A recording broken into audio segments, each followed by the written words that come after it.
आप सबका स्वागत है करियर शाला में। मैं स्वाति बत्रा आपके साथ फिर से हाजिर हूँ कुछ नए किस्से कहानियां लेकर। एक ऐसे इंसान से आज मैं आपको मिलवाने वाली हूँ जो कोर्ट में पता नहीं कितने केसेस लड़ चुके हैं। इनकी शुरुआत है, ये आपके जैसे और हमारे जैसे हैं।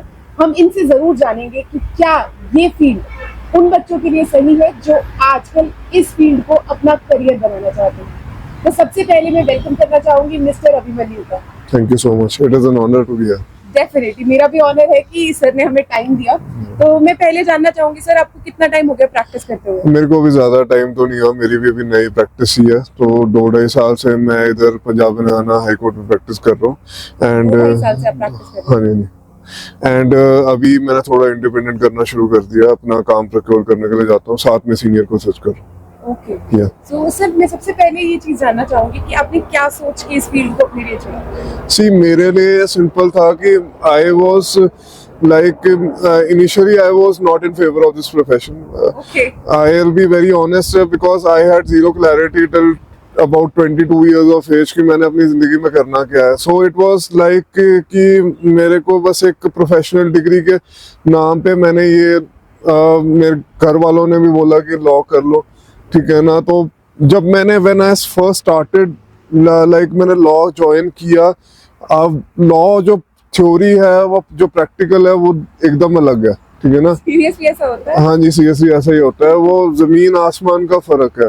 Okay. तो अब मैंने इनिशियली भी मेरा थ्योरी में इतना मन नहीं बैठ रहा था, पर मैंने इंटर्नशिप करनी शुरू करी है. मैंने सीनियर एडवोकेट पुनीत बाली उनका ऑफिस ज्वाइन किया था. Okay. वहाँ से मुझे प्रैक्टिकल जब मैंने पिटिशनें और फाइलें वगैरह पढ़नी शुरू करी तो मेरा इंटरेस्ट बन गया. तो फिर वो that is how. And plus मेरे कुछ सीनियर्स वगैरह है, मेरे नाना जी रहे हैं, फिर 1-2 सीनियर प्रोफेशन में रहे हैं जिन्होंने आगे मोटिवेट किया था मुझे इस फील्ड में जाने के लिए. तो वहाँ से मेरा शुरू हुआ. But I had zero clarity till about 22 years of age की मैंने करना क्या जिंदगी में. तो I was struggling with that. Basically अगर हम बात करें तो ये चीज नॉर्मल है कि अगर आप एक एज के ऊपर क्लियर नहीं है तो आगे जाके आप क्या करेंगे वो उस चीज को डिफाइन नहीं करता है. So if you are basically in age जहाँ पे आप डिसाइड नहीं कर पा रहे, इसका मतलब ये नहीं कि आपका फ्यूचर ब्राइट नहीं है. आपको आगे जाके क्लैरिटी भी हो जाएगी, but you have to make decisions always, right. और मैं ये चीज पूछना चाहूंगी कि हम लोग एक मिथ में रहते हैं कि कोर्ट जो है, कोर्ट रूम्स बहुत ही डार्क डंजी से होते हैं, है ना. तो ऐसा भी होता है, मतलब आप केसेस जब रिप्रेजेंट करते हैं एग्जैक्टली वैसी सिचुएशन होती है? हमारे को तो एक चीज सोचती है कि हमें अपने क्लाइंट को रिप्रेजेंटेशन देना है, इसके अलावा कुछ नहीं सोचता है. एंड प्लस प्रॉब्लम बात ये, सीधी सी बात ये कि आप कोर्ट को अप्रोच कर रहे हो, 2 लोगों के बीच में कोई मसला हुआ है, ठीक है ना. वो मसले को सुलझाने के लिए वो तीसरे बंदे की हेल्प लेते हैं. वो जज होता है, या तो जज होता है या मीडिएटर होता है, या आप तीसरे बंदे के पास जा रहे हो. तो बेसिकली वकील का काम होता है कि क्लाइंट के तरफ से अपनी दलील कोर्ट में पेश करना. तो दैट इज द थिंग. वो उस चीज में फिर वो डार्कनेस नहीं नजर आती है. अब वो जज का फैसला है कि वो उसको कैसे लगता है. वो बेसिकली हमारा कोर्ट्स का जो रूल है वो ये है कि when you are filing a case in the court, तो आपने जो प्लीडिंग में लिया हुआ है वो चीज आपको कोर्ट में साबित करनी पड़ती है. You have to produce the requisite evidence for that.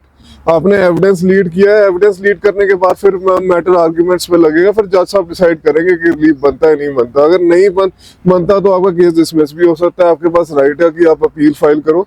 लेकिन एट द सेम टाइम आप कोर्ट को जब आप अप्रोच कर रहे हो तो basically what has to be considered is that 2 लोगों के बीच में डिस्प्यूट है. वो डिस्प्यूट को रिजॉल्व करने के लिए तीसरे बंदे के पास जा रहे हैं. तो ऐसा भी होता है कि अगर आपके पास कोई डिस्प्यूट आ जाता है, you know the person is guilty, then also you defend the person.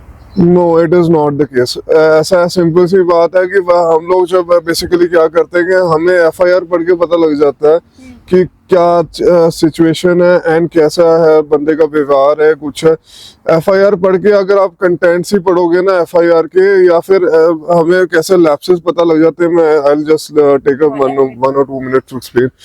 जैसे मान लो कि आपके पास कोई, मान लो 498A का क्रूअल्टी का केस आ रहा है, ठीक है ना. उसमें वाइफ हस्बैंड के खिलाफ और इन लॉज के खिलाफ क्रूअल्टी का केस डाल रही है, ठीक है ना. उसने केस इंसिडेंट जो होता है 6 महीने पहले हुआ होता है, लेकिन कंप्लेंट 6 महीने के बाद फाइल करती है. ये एलेज करते और एलिगेशन ऐसे होते हैं कि मेरे शादी के अगले दिन मेरे हस्बैंड ने मेरे इन लॉज ने मेरी कुटमार करनी शुरू कर दी थी, ठीक है ना। मेरे को कम दहेज, मेरे को दहेज के लिए प्रेशर करते थे, मेरे को 2 लाख रुपए मेरे से मांगे हैं, मेरे से ये किया वो किया। अब ये पॉइंट ये है कि इतना सब कुछ इतने टाइम में होता रहा है, लेकिन आपने कोई स्टेप नहीं लिया। उस टाइम पे आप वेट कर रहे थे, ना आपने किसी को इन्फॉर्म किया, ना अपने घर वालों को कुछ बोला, ना कुछ। आप ये सब सहते रहे, लेकिन जब आपको लगा कि बस मेरा मन भर गया है, तो आपने जाके उधर झूठी कंप्लेंट दर्ज कर दी। तो ऐसे केसेस में किसकी सुनी जाती है, वाइफ की या हस्बैंड की? या देखो, हमारा लॉ जो है वो वाइफ्स के फेवर में ज्यादा जा रहा है। That is the thing. थोड़ा सा तरस खा लो। ये कि वो ऐसे केसेस बहुत ज्यादा आते हैं, बट फॉल्स क्लेम्स भी बहुत हैं। इनका सेटलमेंट करने के लिए कोर्ट ने सीधे से बोला है कि आप बाहर सेटल करके आइए, पर सेटलमेंट का अमाउंट जो है वो वाइफ की तरफ से आता है और 50 लाख मिनिमम है, 50 लाख मिनिमम है। उससे नीचे कोई बात नहीं करता। शुरू होती है करोड़ से ऊपर तक के लिए, और वो नेगोशिएट करते करते 50 लाख तक आता है। ऐसा भी होता है? हाँ जी। This is really अभी केस कुछ दिन पहले I was sitting in the high court dB section में, कोई रिट पिटीशन में मैट्रिमोनियल ऑर्डर को चैलेंज करते हुए आया था। तो उसमें हस्बैंड और wife both were present in person in the court. तो हस्बैंड ने बोला कि मेरा इसके साथ बाय म्यूचुअली पहले डिवोर्स हो चुका है, पर ये भी मेरा खेड़ा अभी तक नहीं छोड़ रही है, ठीक है ना।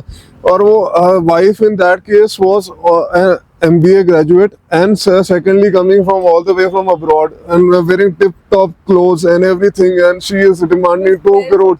She is engaged a senior advocate, जिनकी फीस लाख रुपए से कम नहीं होती है। तो फिर भी वो कह रहे कि 2 करोड़ से ज्यादा मुझे चाहिए सिर्फ अपने लिए, बच्चे भी नहीं है कोई मैरिज में से। तो मतलब सच है जो हम न्यूज़ ऑनलाइन सुनते हैं। हाँ जी, हाँ जी। ये सिनेरियो एक्चुअली में भी हो रहा है। हाँ जी। That people are just fulfilling their needs और डिमांड्स इन अ मैरिज, हाँ जी। तो ऐसी सिचुएशन में आप क्या करते हैं? मतलब यू बेसिकली साइड और the one we say that reasonable settlement होना चाहिए। आप रीजनेबल अमाउंट, अगर even if you are defending the wife, we say that if you are getting a reasonable amount, please settle it. Definitely, you have to get out of that shit, right? You can't wait for all the things to happen, and it is a long process. It is a long process. Litigation is a long process, but at the same time, lots of people are reposing their faith. Yeah. Definitely, they are. Yeah. So I would like to ask you one thing, Abhimanyu, कि आपने जब ये profession चुना, है ना, आपने कहा कि आपका इंटरेस्ट नहीं था इतना, राइट? हाँ जी। और जो आपको पहला केस मिला, आप उस टाइम इंटरेस्टेड थे या आपका इंटरेस्ट पहले केस के बाद ही आया? नहीं, क्या पहले केस के पहले ही हो गया था। होता ये कि स्टार्टिंग में एज ए जूनियर एसोसिएट जब आप ज्वाइन करते हैं, इमीडिएटली प्रॉब्लम ये होती है कि हमें कोर्ट क्राफ्ट वगैरह कुछ भी पता नहीं होता है। Okay. because during throughout our degree what we are taught is books and books. Definitely. वो थ्योरी हमें पता लग जाता है सारा, लेकिन प्रैक्टिकल नहीं होता है, नॉलेज जीरो होती है। तो इट इज लाइक लॉयर की एक्चुअल जर्नी लॉ कंप्लीट करने के बाद शुरू होती है।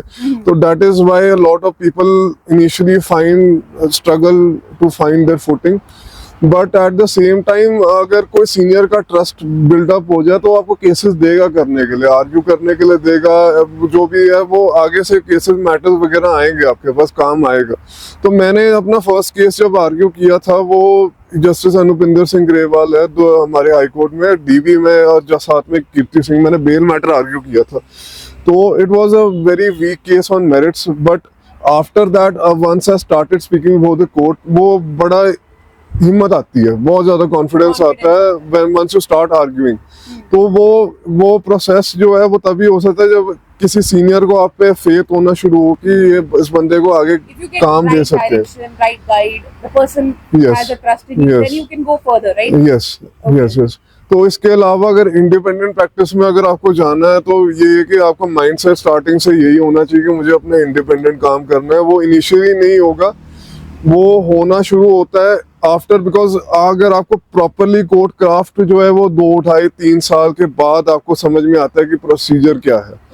क्योंकि इनिशियली आप शुरू किया आपने किसी के अंदर और मैंने वक्त लगता सकता है, राइट? मैंने क्या किया था कि I initially worked under a senior, some other senior for about 6-7-8 months. फिर मैंने एक जॉब 1 साल एक कॉर्पोरेट लॉ फर्म में काम किया। वहाँ पे सारे मैटर सिविल लिटिगेशन के थे। एनआरआई क्लाइंट्स जो होते हैं जिनकी प्रॉपर्टी के मसले वगैरह चल रहे हैं वो सब हैंडल किए। तो ड्यूरिंग दैट टाइम मैंने सारा काम ट्रायल कोर्ट्स का किया था, लोअर कोर्ट्स का किया था। तो उससे काफ़ी बेसिक जो प्रोसेसेस है इन्वॉल्व है लिटिगेशन में वो मेरे काफ़ी हद तक क्लियर हो गए थे। एंड उसके बाद now I am working assisting my mother and simultaneously handling independent cases also.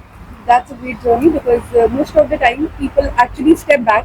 उनको ऐसा लगता है कि किसी के अंडर या किसी कंपनी के अंडर या फर्म के अंडर काम करके ही हम ग्रो कर पाएंगे। नहीं, प्रॉब्लम पता क्या है कि जब जैसे मैंने पहले एक्सप्लेन किया कि ये अगर फ्रेश लॉ ग्रेजुएट है, ठीक है ना, उसको थ्योरी तो पता है पर उसको प्रैक्टिकल नहीं पता होता है। तो क्लाइंट आपको कोई तभी एंगेज करेगा जब उसको प्रैक्टिकल नॉलेज पता है कि मेरी प्रॉब्लम की सोल्यूशन क्या है।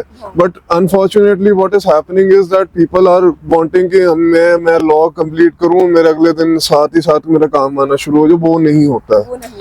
हाँ जी। So every field basically demands hard work, obviously. मैं एक चीज पूछना चाहूंगी अभिमन्यु, बिकॉज ऐसा बहुत बार होता है कि लोग ना अनवांटेड डिस्प्यूट्स में फंस जाते हैं, but they really don't know how to get out of it, right?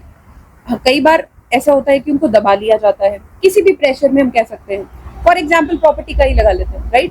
तो अगर प्रॉपर्टी के लिए कुछ प्रेशर आ जाता है किसी से या कुछ गलत हो जाता है, तो where to go, where to approach, where to start from? सीधी सी बात है कि अगर आपको कोई केस अगर आपने मान लो मैं कहता हूँ कि फोर्स्ड विल किसी ने बना ली है जबरदस्ती अपने पेरेंट्स पे प्रेशर डाल के कि आप फिर मेरे फेवर में कर लो, तो रेमेडी देखो है कि एक वो विल जो है फोर्स्ड विल जो है वो लोअर कोर्ट में चैलेंज करी जा सकती है। आप केस फाइल कर सकते हो for declaring that will to be null and void. Okay, या तो बट प्रूफ करना पड़ेगा कि वो सिग्नेचर्स जो है वो पेरेंट्स के जबरदस्ती करा के उनको मेंटली टॉर्चर करके हरास करके या इन्फ्लुएंस करके आपने वो सिग्नेचर्स लिए गए। Where there are lots of siblings involve, like 4-5 siblings हैं, उनके बीच में ये प्रॉब्लम आती है कि फादर ने या मदर ने किसी एक पर्टिकुलर सिबलिंग के फेवर में विल कर दिया है, वहाँ प्रॉपर्टी वहाँ सारा उनको दे दिया है और बाकियों को कुछ नहीं मिला। सोल्यूशन इज देयर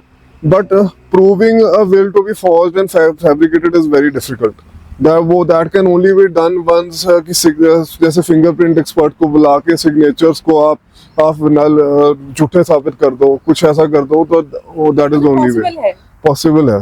बिकॉज किसी भी तरह के दबाव में आकर हम लोग डिसीजन लेने से पहले एक बार अच्छे लॉयर से कंसल्ट करें, there are possibilities to get out of it, right? So basically when we talk about criminal cases, right, तो क्रिमिनल केसेस में ऐसे भी केसेस होते हैं जहाँ पे the things are very difficult or the situation is like you won't be able to win it. Yes. So you take that kind of risk.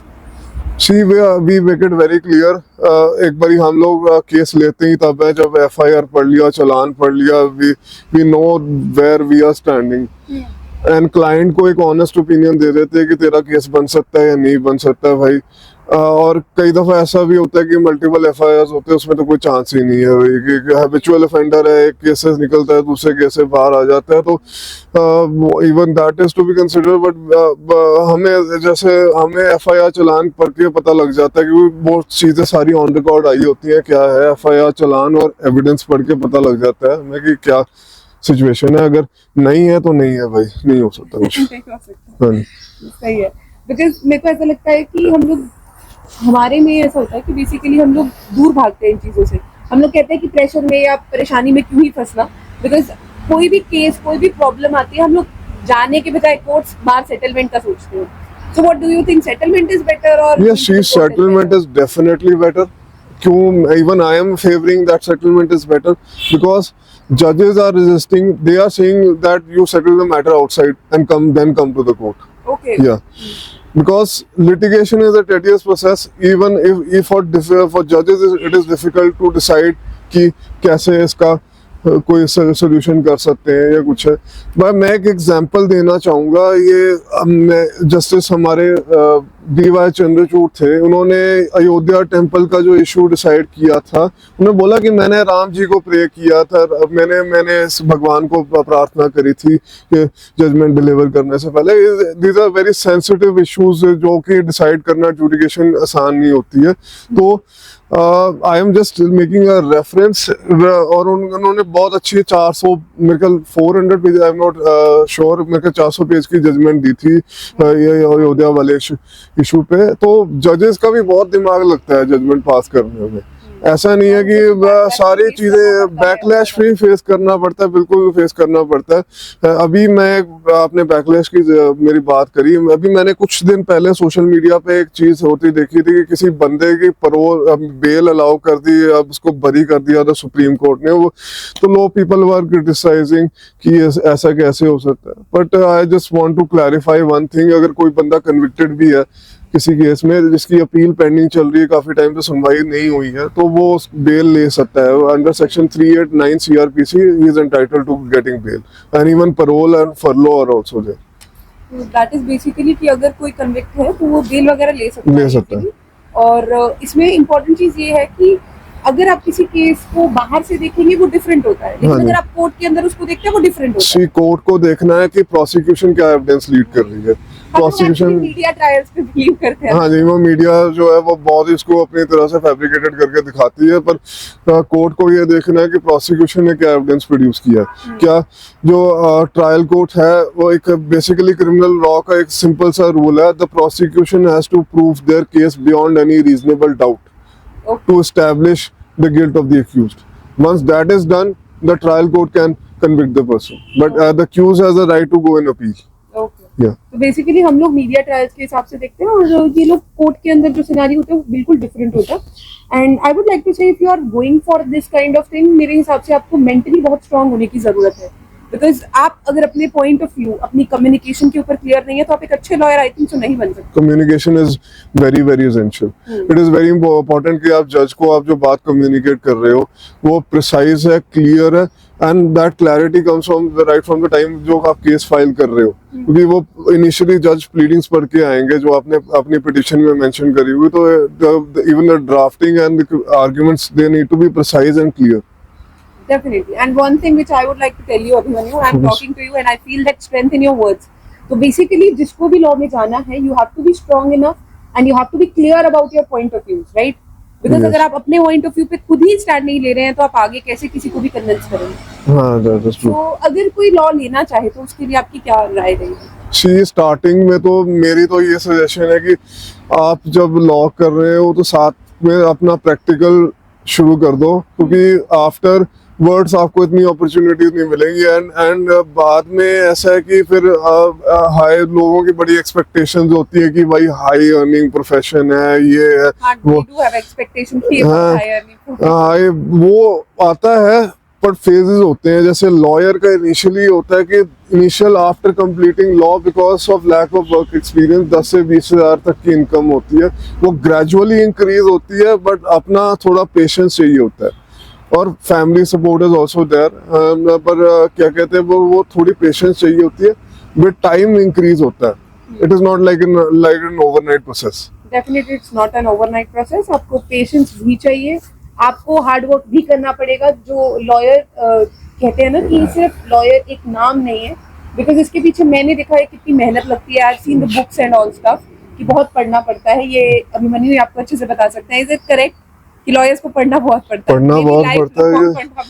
पढ़ना पड़ता है बिकॉज लॉज डेली चेंज होते रहते हैं, अपडेट होते रहते हैं। अभी जैसे हमारे मोदी साहब ने भी नए 3 लॉज निकाले, भारतीय न्याय संहिता जो IPC का रिपील किया है, भारतीय नागरिक सुरक्षा संहिता CRPC को रिपील किया है, भारतीय साक्ष्य अधिनियम ये एविडेंस को रिपील किया। बेसिकली हुआ तो ये है कि आगे पीछे कर दिए सारे सेक्शंस को, और कुछ भी नहीं, नाम बदल दिया।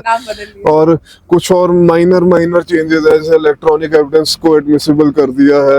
अब क्रिमिनल में अब जो आगे रिमांड पीरियड 15 किसी भी अक्यूज के लिए 15 दिन का पुलिस रिमांड पीरियड था, वो 90 दिन का कर दिया। तो ऐसे करके तो that is what has happened now. तो वो लॉस चेंज होते रहते हैं, टाइम टाइम के साथ साथ नई नई जजमेंट्स भी पास होती रहती है, सुप्रीम कोर्ट की हो, हाई कोर्ट की हो, तो it is important to keep yourself well versed. Yeah, you have to basically be updated about your profession. This is a profession where you can't go without being prepared. Being prepared is the only thing that you need to do, right? Yeah.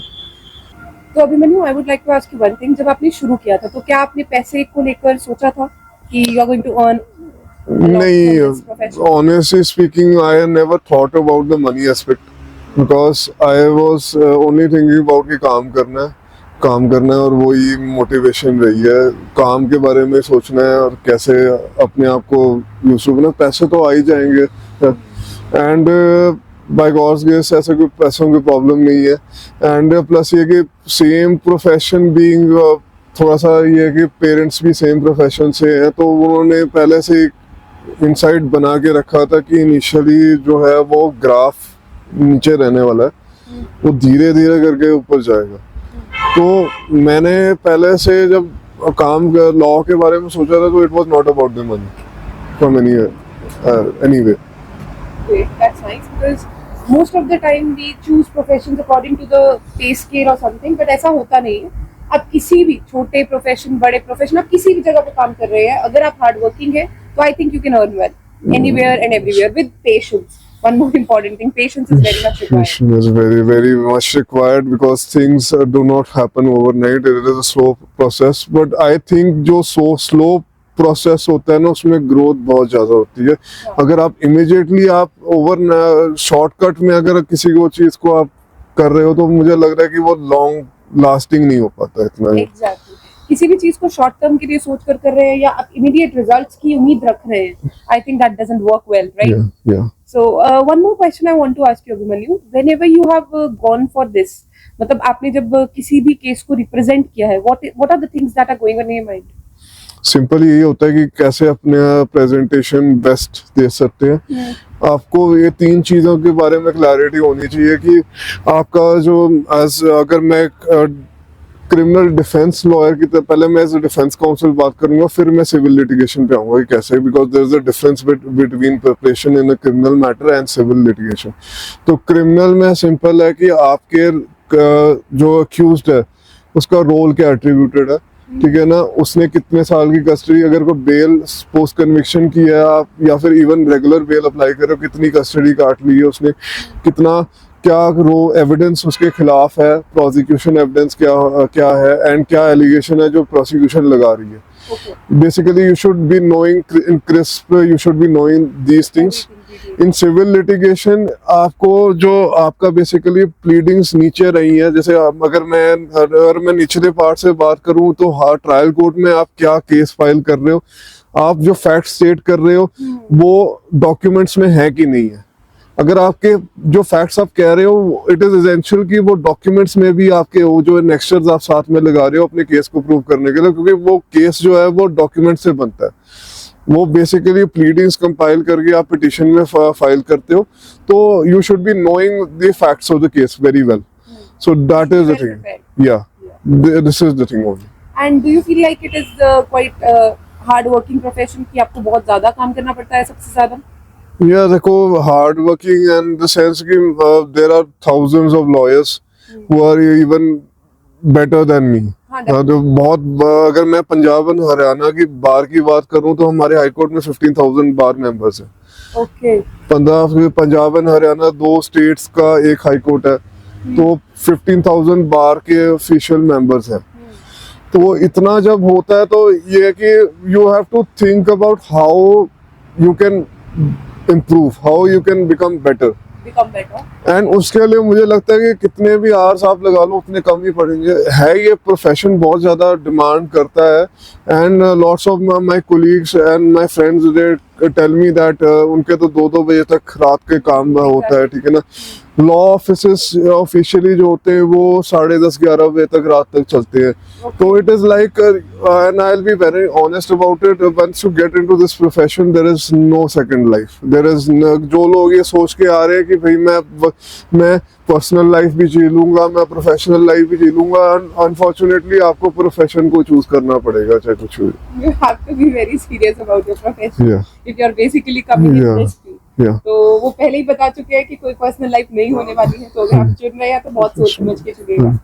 So I would like to ask you one thing कि आजकल बहुत ज्यादा ऐसा हो गया ना कि cases वगैरह जो होते हैं मतलब बच्चे हो या बड़े हो, है ना, बहुत इजी समझते हैं, we see you in court, है ना, तो इतनी इजीली केसेस वहाँ सॉल्व भी होते हैं और they literally take a lot of time. It depends upon the nature of the dispute. Okay, अगर कोई कब्जे का केस है, पोजेशन का केस है, तो जाहिर सी बात है आपको पोजेशन अपना एस्टैब्लिश करना पड़ेगा, केस अपना बनाना पड़ेगा, और वो बनाने में टाइम लगता है। एंड कई दफा क्या होता है कि when you are instituting a suit, अब लोअर कोर्ट्स में नोटिस हो ही जाता है, वो दूसरी पार्टी को नोटिस होता ही है, ठीक है ना। वो नोटिस होता है, फिर दूसरी पार्टी अपीयर होती है, अपना जवाब फाइल करती है कोर्ट में, उस पर आप फिर तीसरी बार में आप अपनी पार्टी को, जो हमारे पटिशनर है, उसको एक अपॉर्चुनिटी मिलती है एप्लीकेशन फाइल करने की। Once that is complete, court जो प्लीडिंग्स होती है उसके बेसिस पे इश्यूज फ्रेम करता है। इश्यूज फ्रेम करते हुए समय वो बोल देता है कि ये चीज जो है वो प्लेंटिफ को प्रूफ करनी है, ये चीज जो है डिफेंडेंट को प्रूफ करनी है, और उसके बेसिस पे एविडेंस लीड करना होता है। तो अब वो एविडेंस में स्टेज में it is the most crucial part of any trial. उसमें दो चीजें होती है, एक आप जो एफिडेविट अपना टेंडर करते हो, और दूसरा क्रॉस एग्जामिनेशन। क्रॉस एग्जामिनेशन में विटनेसेस आते हैं, उनका क्रॉस किया जाता है, वो क्रॉस जो है वो अपोजिट पार्टी का वकील करता है, वो वहीं से केस बनता है सारा। And that is upon after that is closed, आपकी फिर एक बारी रिबटल एविडेंस होती है जो प्लेंटिफ को लीड करना होता है अपने केस को सपोर्ट करने, and then the matter is fix for arguments, that is the civil trial. Criminal का प्रोसीजर वो अलग है। क्रिमिनल केसेस में क्या है कि जब आपके पर्चा होता है, एफआईआर होती है, उसके बाद इन्वेस्टिगेशन होती है, प्रीलिमिनरी इन्वेस्टिगेशन। देन एक बार प्रीलिमिनरी इन्वेस्टिगेशन कंप्लीट होगी तो चालान पेश होता है कोर्ट में, ठीक है ना। चालान पेश हो गया, उसके बेसिस पे चार्जेस फ्रेम होती है अक्यूज के खिलाफ। अब वो देन अगर वो अक्यूज अपनी गिल्ट को कन्फेस कर लेता है तो उसकी उस जज की मर्जी उसी टाइम पे वो सजा कर सकता है उस चीज को। वो गिल्ट अपने, अगर वो कहता है कि नहीं I am not guilty, then the prosecution has to lead evidence. Prosecution evidence कराते कराते कई दफा बहुत टाइम लग जाता है। प्रोसिक्यूशन एविडेंस कराने के बाद फिर आप एक बारी 313 के अंडर, सीआरपीसी के अंडर अक्यूज की स्टेटमेंट रिकॉर्ड होती है, जिसमें या तो वो एडमिट कर लेता है अपना गिल्ट, या फिर वो डिफेंस लीड करता है, अपना डिफेंस स्टेट करता है सच। Once that is done, then the matter is fix for defence evidence. वो होने के बाद आर्गुमेंट्स होते हैं, देन फिर जज का फैसला आता है। दिस इज हाउ या तो बेसिकली अगर आप किसी भी चीज में जाते हैं तो कोशिश करिए आप बाहर सेटलमेंट कर लें, ज्यादा अंदर जाने की जरूरत नहीं है। तो ये जो आजकल जो हमारे इलेक्ट्रॉनिक मीडिया है, लाइक फॉर एग्जांपल अगर हम बात करें व्हाट्सएप मैसेजेस हम गलत भेज देते हैं, या कोई हम ऐसा कुछ भी हम पर्सनल किसी के साथ शेयर कर देते हैं, तो क्या इन चीजों पर भी केस हो सकता है? हाँ, हो सकता है, बिल्कुल हो सकता है। अब सुप्रीम कोर्ट की गाइडलाइंस आ गई है कि व्हाट्सएप चैट्स और screenshots they are considered to be admissible in evidence. तो basically they are admissible, right? और अगर कुछ ऐसा होता है कि हमने कुछ गलत मैसेज कर दिया और हमने उसको डिलीट कर दिया, तो डिलीटेड मैसेज को रिट्रीव करना मुश्किल है, but at the same time अगर कुछ डिलीटेड मैसेज को रिट्रीव करना मुश्किल है। अगर मतलब हो सकते हैं कि नहीं हो सकता, मुझे नहीं लगता है, as far as my knowledge is concern नहीं हो सकता। ओके, सो बेसिकली कुछ भी आप कर रहे हैं तो बहुत अलर्ट रहिए, क्योंकि आजकल हर चीज एविडेंस में काउंट हो रही है, so you should be aware yourself about it. And one thing which I want to ask about your profession, कि आप अपनी मेंटल हेल्थ के साथ कैसे डील करते हैं? फिर अगर आप सारा दिन काम में रहेंगे, so where is the time for yourself? जो सक्सेसफुल लोग हैं, मैंने तो उन्हीं लोगों को फॉलो किया है, वो अपनी मेंटल हेल्थ के लिए सीधी सी बात है कि वो काम तो करते ही हैं, साथ में फिजिकल और एक्सरसाइज वगैरह हो गया। सुबह दिन उठो, आप 1 घंटा योगा करो, yeah we have been doing since the past 3 years। Great. Yeah 1 hour daily? या वे क्लासेस, हम लोग योगा क्लासेस करते हैं। Okay, great, nice. हाँ जी, we have joined a yoga class basically under a guru, तो वो कंडक्ट करते हैं, तो 1 घंटा आप ठीक से करो। से होगा फ्रेंड्स। या आप अच्छा खाओ, ठीक खाओ अपना, ज्यादा रात को पार्टियां शार्टियां जो लोग करेंगे फिर तो वो मेंटल हेल्थ तो बिगड़नी है, पर यूथ जो है वो mostly is inclined towards these thing. Definitely, I can say that. Because most of the time वो complaining mode में रहते हैं, ये नहीं हो रहा, ये नहीं हो रहा, लेकिन जब काम करने देखो तो they are not doing that kind of work. So basically आपको पता होना चाहिए कि अगर आपको अपने आप को सही रखना है, अपने आप को हेल्दी रखना है, किसी भी प्रोफेशन में आपको आगे जाना है, you have to be working hard, you have to have patience, आपको अपना ध्यान भी रखना पड़ेगा, because representing yourself in any profession is very very important, right? One thing which I want to ask you, कोई ऐसा केस जहाँ आपको लगा हो कि आप नहीं कर पाएंगे रिप्रेजेंट, लेकिन आपने बहुत अच्छे से हैंडल किया? So that case was actually argued by my mother. We were part of the search team only. We were searching the case laws. हमारे पास एक मैटर आया था रेप केस। उसमें बेसिकली हमारे क्लाइंट के खिलाफ एलिगेशंस ये थी कि briefly if I explain that the our client and the जो डॉटर है कंप्लेनेंट की they were involved in a physical relationship, and it was purely consensual.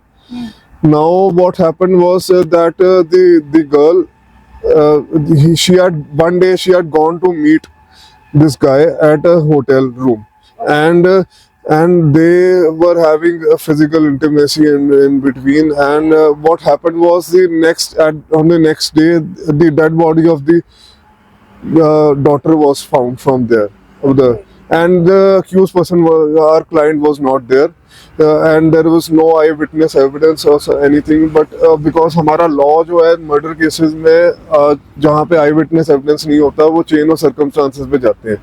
तो एक होटल के वेटर ने और होटल के ओनर ने लड़के को उसके साथ देखा था, एंड बट जब एक्चुअल डेट और एक्चुअल टाइम ऑफ डेथ जो है वो कहीं पे नहीं आया हुआ था।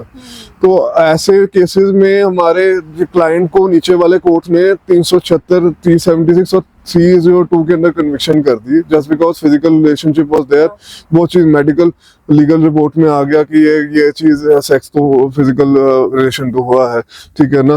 तो वहां से कन्विक्शन होगी, वो हाई कोर्ट आए, हाई कोर्ट में ने भी कन्विक्शन अपहोल्ड कर दी। तो सुप्रीम कोर्ट में हम लोग गए, हमने बोला कि 376 में हमारा case is not made out, and because reason being it is consensual। मैं यहाँ एक provision है वो without her consent, तो our case was before the court consensual, it was not against her will, so that is why in that case the Supreme Court acquitted our client of the charges as rape was not made out, and secondly the girl was also of above 18 years of age। So supreme court basically क्या है कि supreme court की कई guidelines है, अगर लड़की minor है तो वो इवन कंसेंशुअल सेक्स को रेप कंसिडर करते हैं, दैट इज द थिंग। तो इस करके जो लड़की अगर कोई केस डाल रही है अंडर 18 इयर्स ऑफ एज, उनको बेनिफिट ऑफ डाउट मिल जाता है। तो in this case our client was acquitted of this charges. केस का नाम है Jaiprakash Mishra versus state of Punjab, it is a reported judgment. Yeah So that was really 302 में नहीं हमें हो पाई थी, कर पाए थे, बिकॉज अंडर सेक्शन वो उन्होंने बोला कि चेन ऑफ सर्कमस्टांशियल एविडेंस का केस है वो, तो फिर 302 is made out. That's really disturbing because ऐसा बहुत लोगों के साथ होता है। ये बहुत सारे ऐसे केसेस आते हैं जहाँ पे कई बार ऐसा होता है कि false allegations भी लगा दिए जाते हैं। false allegation क्या होता है false allegations में? false allegation में क्या होता है कि आप FIR उठा के देखोगे तो बेसिकली क्या एलिगेशन होंगे कि ये लड़का लड़की में साथ में गए, इन्होंने कहीं पे घुस के रॉन्ग एक्ट किया है। FIR में ये लिखा होता है wrong act. Now what is that wrong act? Nobody knows. Exactly. Wrong act किया है, गलत काम किया है, ये किया है। अब मैं FIRs की आपको एक एक्चुअल रियलिटी बताऊंगा। FIRs are politically influenced. Okay. वो कई दफा क्या होता है कि अगर किसी बंदे से कोई खुंदक होती है ना, इससे लड़ाई होती है, तो इजीएस्ट वे इज दैट आप किसी के खिलाफ पर्चा करा दो 376 का, चाहे वो जेन्युइन है कि नहीं है, दैट इज हाँ जी, वो बात की बात है। 376 दे आर पोलिटिकली इन्फ्लुएंस, क्योंकि हमारे आई एम सॉरी टू से this, I am saying here, पर पंजाब में और हरियाणा में थोड़ी लॉ एंड ऑर्डर सिचुएशन है, वो मानते नहीं है। तो वो बहुत कैसे काम भी होते हैं जब पैसे पूसे दे के पर्चा कराना एंड ऑल दैट, तो वो पॉलिटिकली इन्फ्लुएंस्ड होता है। एंड ज्यादा केसेस में ऐसा ही होता है कि वो लिख देते हैं कि रॉन्ग एक्ट किया है, लेकिन वो रॉन्ग एक्ट क्या है वो क्या पता नहीं लगता। सेक्शन रेप केसेस में एक सबसे ज्यादा inclusive proof medical legal record होता है, जो मेडिकल लीगल रिपोर्ट जो वहां से बन के आती है, जो सिविल हॉस्पिटल से मेडिकल बेसिकली क्या है कि या तो सीमेंट डिटेक्ट होना चाहिए मेडिकल दूसरी फीमेल की बॉडी पे, या फिर डीएनए प्रोफाइलिंग मैच करनी चाहिए, जिससे ये प्रूव हो सकता है कि रेप है। तो बेसिकली फॉल्स एलिगेशंस भी होते हैं, and there are people who are actually facing the problem due to this, right? Yes yes. एक चीज मैं पूछना चाहूंगी, ऐसा होता है कि फॉल्स एलिगेशंस में इंसान बच जाता है, कि ऐसा भी होता है कई बार कि वो बेचारा फंस जाता है? फंसे ही होते हैं आधे से ज्यादा। Even my mother is admitting 98% of the rape cases are false. Oh, 98%. 90% या 10 में से एक। अब बाहर की दुनिया को तो ये लगता है कि भाई ये मीडिया वाले बहुत ज्यादा उसको हाइप कर देते हैं।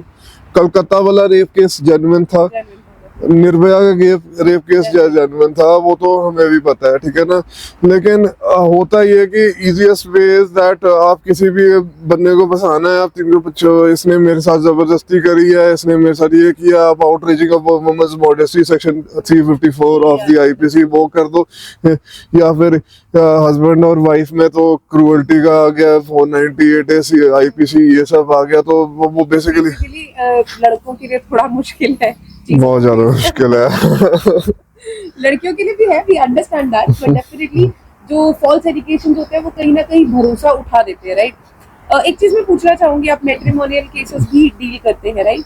तो ऐसा होता है कि कई बार जो केसेस होते हैं वहाँ लड़कियां गलत होती है, लड़के गलत होते हैं, दोनों टाइप के केसेस आते हैं, yeah most of the time girls are actually asking for alimony? अभी हमारे पास एक केस आया जहाँ पे हस्बैंड वाइफ से डिवोर्स मांग रहा है क्रूअल्टी के ग्राउंड पे, और क्रूअल्टी इन द सेंस कि पहले अभी wife is living in actually having an extra marital affair with someone and he is suspicious, उसके पास व्हाट्सएप चैट्स है, ठीक है ना, तो ये दिखाने के लिए कि मेरे उसको फिजिकली इन्वॉल्व वगैरह थी, उसको जिस बंदे के साथ इन्वॉल्व थी वो उसको एक्सप्लिसिट कंटेंट वगैरह भेजता था व्हाट्सएप पे, तो वहाँ पे husband is claiming for divorce against wife and even the children are supporting the husband. Okay, so and ये मैटर बाहर हमारे पास अपील में आया है, बेसिकली नीचे से केस डिसमिस हो गया था बिकॉज थोड़ा सा लोअर कोर्ट के वकील ने कहीं गलती होगी। एज पर रूल ये है कि जहाँ पे आप ओरिजिनल रिकॉर्ड नहीं प्रोड्यूस कर सकते, या फिर आपको डिजिटल इलेक्ट्रॉनिक एविडेंस है तो सेक्शन 65B का सर्टिफिकेट प्रोड्यूस करना पड़ता है कोर्ट में, वो इलेक्ट्रॉनिक एविडेंस की एडमिसिबिलिटी तभी मारते हैं। तो इन्होंने वैसे डॉक्यूमेंट सारे मार्क लगाए हुए थे, इस करके केस नीचे से डिसमिस हो गया। अभी अपील में आए हैं हमारे पास, ये मुकेरिया का केस है, वैसे डिस्ट्रिक्ट मुकेरिया का, अब हमारे पास आया, हम अपील उसकी फाइल करने में अभी लगाई हुई हमने हाई कोर्ट में। तो आप तो ऐसे केसेस देखते हो डेली, और आई थिंक भरोसा उठ जाता है ना देख के कि ये क्या हो रहा है। बिल्कुल भरोसा उठ जाता है, दुनिया हिल जाती है। जो एक बारी किसी को भी जो भी शादी जो सोशल मीडिया पे इतना रंगीन करके दिखाते हैं ना भाई कि हमारी तो ऐसे ग्लोरियस ग्लैमरस मैरिड लाइफ है, ये है, वो हकीकत ये कि रिलेशनशिप में जब भी होते हैं दो लोगों के एंड से बहुत कॉम्प्रोमाइज होता है। जब दो लोग एडजस्टमेंट करने के लिए तैयार हैं तभी वो रिलेशनशिप आगे जा सकता है। हाँ जी, बट सीरियसली अगर ऐसे माहौल में इंसान रहे तो काफी पीछे हट जाता है, राइट? बट मैं एक चीज पूछना चाहूंगी मैन्यू लास्ट में कि आपने प्रोफेशन को चुना, आपको 2.5 साल हो गए हैं प्रैक्टिस करते हुए, सो what do you feel, what is more beneficial for you, working under a firm or doing it the way you are doing it? Firms का अपनी जगह है यार, इंडिपेंडेंट अपनी जगह। फर्म्स का ये है कि एक सेट पैरामीटर्स में आप काम करते हो, ठीक है ना, एक सेट डायरेक्शन होती है काम करने के लिए। इधर क्या होता है, इंडिपेंडेंट में आप अपने हिसाब से कर सकते हो जैसे भी आपको है। एक सर फर्म्स में भी है कि आपको हायरार्की फॉलो करनी पड़ती है। आप एज ए जूनियर एसोसिएट पहले ज्वाइन करते हो, फिर उसके बाद 3-4 साल बाद कहीं जाके प्रमोशन होता है, सीनियर लीगल एसोसिएट बन गए, फिर असिस्टेंट वाइस प्रेसिडेंट बन गए, आगे बोर्ड में आ गए। बट एक सेट क्राइटेरिया होता है जो इंडिपेंडेंट में है कि वो बेसिकली है कि you are on your own self, and independent में सीखने को थोड़ा सा ज़्यादा मिलता है। इंडिपेंडेंट में सीखने को ज्यादा मिलता है. हाँ जी. Okay, so when you are talking about independent में सीखने को ज्यादा मिलता है, so on the basis of financial security कौन सा अच्छा है दोनों में से? Financial security has a lot to do about in the sense कि आपकी फैमिली कैसे placed है. तो at that time sometimes कि किसी की मजबूरी होती है कि बड़े कर्जे वगैरह होते हैं, लोन होते हैं, डेप्ट वगैरह क्लियर करने या कुछ, तो उनके लिए तो मजबूरी है कि उनको तो फर्म में ही ज्वाइन करनी पड़ेगी या फिर क्योंकि उनको थोड़ा So these firms pay you well? Yes, they pay you well. Corporate firms like जैसे बहुत बड़ी वाली जो होती है वो खैतान एंड को टाइप की हो, तो वो लाख रुपए महीना तक भी देती है जूनियर एसोसिएट्स को. हाँ जी. बट ये है कि वहाँ पे एक सेट क्राइटेरिया है कि उन्होंने सिर्फ टॉप के लॉ कॉलेजेस से ही उठाने. टॉप के मैं स्पेसिफाई करना चाहता हूँ क्योंकि पंजाब यूनिवर्सिटी की रैंकिंग बहुत ज्यादा हाई है, पर इनसे बच्चे नहीं उठाते, सिम्बायोसिस से उठाते हैं जिनकी 2.5 लाख रुपए पर सेमेस्टर फीस है. ओके, खैतान को वहां से उठाता है बच्चे. And AZ and B partners है, ट्रेडमार्क लॉ में डील करते हुए सारे उन्हीं लोगों के उठाते हैं बंदे. तो मैं एक बार चाहूंगी कि आप कुछ लाइनों में अपनी लॉ की जर्नी, यानी कि आपका जो स्टडी पीरियड था, जो स्ट्रगल आपने फेस किया थोड़ा बहुत पढ़ते हुए, आपको कई बार ऐसा होता है ना कि हम लोग हिम्मत हार जाते हैं कि इतनी बुक्स, ये नहीं हो रहा मेरे से, ये नहीं हो रहा. आई जस्ट वॉन्ट कि आप उसको एक समराइज करके बच्चों को बताएं कि अगर आप लॉ में आ रहे हैं तो आपको इतना टाइम देना पड़ेगा, इतनी तैयारी के साथ आना पड़ेगा. मेरे को तो जो अगर मैं ऑनेस्टली बात करूं, स्टूडेंट लाइफ थोड़ी ज्यादा प्रेशराइजिंग रहती थी क्योंकि हमारे पंजाब यूनिवर्सिटी थी मेरी, ठीक है ना, यहाँ पे पेपर पास करने का बड़ा प्रेशर होता है यार कि उड़ा ना दे. क्योंकि हमारे साथ एक्चुअली हुआ है ये चीज. हमारे आगे क्या कहते हैं, जो मेरा फाइनल ईयर चल रहा था लॉ में, तो पूरी क्लास की एक सब्जेक्ट में मास सप्ली आ गई थी.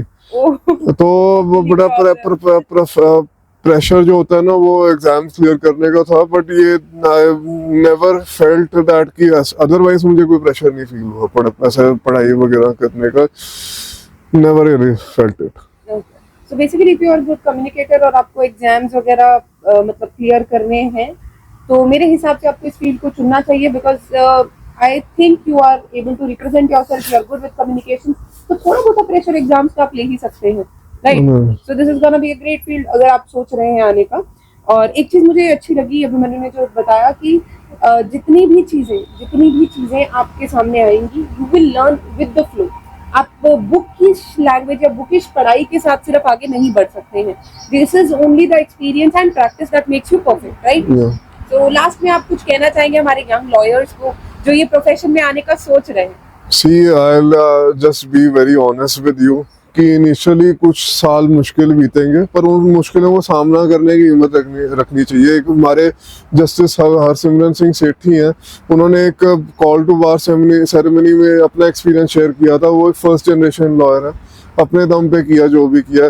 गिव अप करने के लिए बहुत ऐसा लगेगा कि अब छोड़ देते हैं, नई बात बन रही, पर कंसिस्टेंसी से एंड रेगुलरिटी से आपकी बात बन सकती है. इट इज़ नॉट इम्पॉसिबल कि इंडिपेंडेंट प्रैक्टिस सेटअप करनी, थोड़ा टाइम लेता है, but it pays you largely in the long run. आप कोई ऐसा प्रोफेशन देख रहे हो जो कि आपने 60-70 साल की उम्र तक करना है, तो वो ये बहुत बेनिफिशियल रहेगा. That's a great thing. तो I hope आपको बहुत सारे insights मिले होंगे.